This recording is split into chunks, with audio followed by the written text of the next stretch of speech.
Rise of the Tomb Raider is the follow-up to the critically acclaimed 2013 reboot. I'm pleased to say that if you enjoyed the original, you'll love this. Lara Croft is in safe hands with Crystal Dynamics, and she is better than ever. Lara returns, and she is no longer the innocent victim we saw previously. Being shipwrecked on a dangerous island has clearly affected our heroine, and she has blossomed into a confident and determined individual. It's great to play as Lara, as she is someone that you can aspire to. She's intelligent, courageous and focused. She never shies away from dangerous situations, which she has a habit of finding, and is not afraid to make those tough choices when needed. Since the reboot, some have said that Lara has become too much of a killer, and that topic is not only referenced here, but is an element of the game. As a child, I wanted to be an archaeologist, and Lara embodies what I thought they did. I was perhaps influenced by watching the Indiana Jones movies, but now I get to live that dream through Lara. She'll risk her life in dangerous situations with an unwavering determination, but when the chaos fades, you'll see the educated Lara and her passion for forgotten history. When she has a moment to reflect on the surroundings, you see a softer side to her. She has a childlike curiosity and shows real excitement for lost artifacts, tombs and paintings. It's rare to see such a well-rounded character in a video game, and I felt really attached to Lara and her story. Lara travels to Siberia to complete her late father's work. She's in search of the secret of immortality, and as you can imagine, she's not the only one. An evil organisation known as Trinity are also in search of everlasting life. The story coincidentally reminds me of Indiana Jones and the Last Crusade, and it is a narrative which includes some great set pieces, emotion, revelations and more. You'll fight helicopters, escape from crumbling mines, and witness many other movie-like scenarios. As the story is one which involves Lara exploring a new territory, when you deviate from the narrative, it is not only accepted, but encouraged. Rise of the Tomb Raider is 3 times larger than its predecessor, and the size of the areas are astounding. It's great to be able to see your destination in the distance and actually travel there. All of the spaces are really well designed and have multiple paths for you to follow. The environments look beautiful, with snow-covered trees and mountain faces coated with ice. The action never really leaves Siberia, but Crystal Dynamics has managed to make each area feel unique. I never once saw reused environments which, for a game of this size, is extremely impressive. You have 3 hub areas which are gigantic and look aesthetically different from the others. In these areas you can hunt animals, find collectibles, speak to the locals, and more importantly, tomb raid. Tombs were a big highlight from the rebooted Tomb Raider, but there were too few. Thankfully, Rise of the Tomb Raider has included more, and they are grand affairs. Visually they are very different to the cold, harsh winter conditions of Siberia. Crystal Dynamics has cheekily used these tombs to transport you to completely different locations. However, it is warmly welcomed because they all feel different and look gorgeous. You'll find yourself in jungle temples, volcanic caves, or old Soviet bunkers. Each tomb contains a puzzle of varying difficulty, but all are intuitive and creative. I never found myself stumped, and when it came close, using Lara's survival instincts really helped highlight items of interest. Once you've completed the tomb, you'll be rewarded with a unique ability, and they can be very beneficial to your overall experience. When Lara is not exploring and unearthing hidden treasure, she's usually involved in combat. Lara has a knack of finding trouble, and you'll fight the wicked Trinity organisation throughout.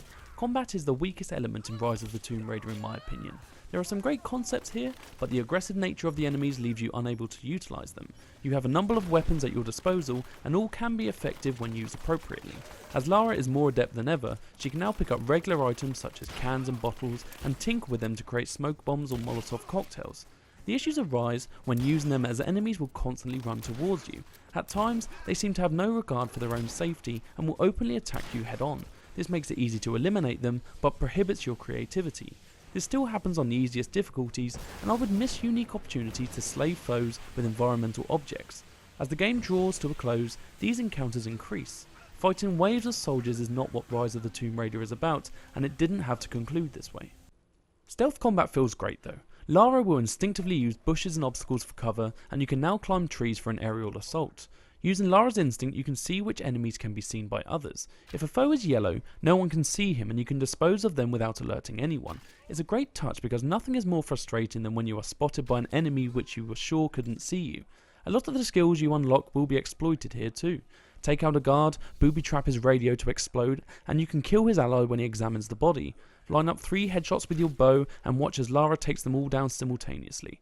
Lara is a force to be reckoned with, and you can't help but smile when you hear an enemy coordinate their attack to take down one person. Depending on how you want to approach situations Lara can accommodate, there is a wide range of customization available here, be it weapons, abilities or outfits, and each are useful in their own way. You'll discover weapon parts during your travels, and once you have enough pieces, you can craft a new firearm. You have a pistol, rifle, shotgun and bow, but each model will change how they perform. You can either use a single shot rifle which packs some clout, or a rapid fire rifle with less accuracy. You can then upgrade these weapons too. Attachments will either improve the stats of the weapon, or you can spend your rare Byzantium coins to buy special equipment such as a silencer or grenade attachment. The skills you unlock will define Lara. You have 3 categories: Brawler, Hunter and Survivor. As you traverse Siberia, you'll be granted experience points and they can be redeemed here. These classes relate to your playstyle. Enjoy direct combat, invest in Brawler skills and you'll be able to counterattack enemies and instantly kill them. Want to hunt wildlife? Spend your points on survival skills so you can locate wild animals and be able to detect their hearts for quick kills. As you accumulate skills, you'll level up and this unlocks new tiers in each group. To unlock them all will take a long time, so choose your abilities wisely.